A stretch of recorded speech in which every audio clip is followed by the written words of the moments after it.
Supreme कोर्टाचे माजी सरन्यायाधीश DY. Chandrachud यांनी नोव्हेंबर 2024 मध्ये निवृत्ती घेतल्यानंतर संजीव खन्ना यांची सरन्यायाधीशपदी नियुक्ती झाली। मात्र 5 महिन्यात त्यांनी आपल्या उत्तराधिकाऱ्याची शिफारस केली आणि आता पुन्हा एकदा सर्वोच्च न्यायालयाच्या सरन्यायाधीशपदी मराठी चेहऱ्याला संधी दिली जाणार आहे। संजीव खन्ना यांनी न्यायमूर्ती बी.आर. गवई यांच्या नावाची शिफारस केली आहे। भूषण रामकृष्ण गवई हे भारताच्या सर्वोच्च न्यायालयाचे न्यायमूर्ती आहेत।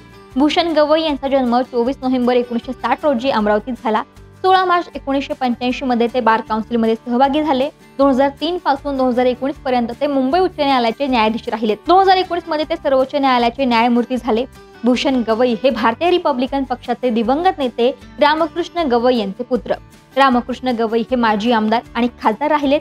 तसेच बिहार, सिक्कीम आणि केरळ या राज्यांचे राज्यपालपदी त्यांनी कारभार पाहिलाय। बी.आर. गवई हे येत्या 14 मे रोजी सरन्यायाधीशपदाची शपथ घेणार आहे। पण गवई हे फक्त 6 महिन्यांसाठी या पदावरती असणार आहेत। गवई हे नोव्हेंबर मध्ये निवृत्ती होतील।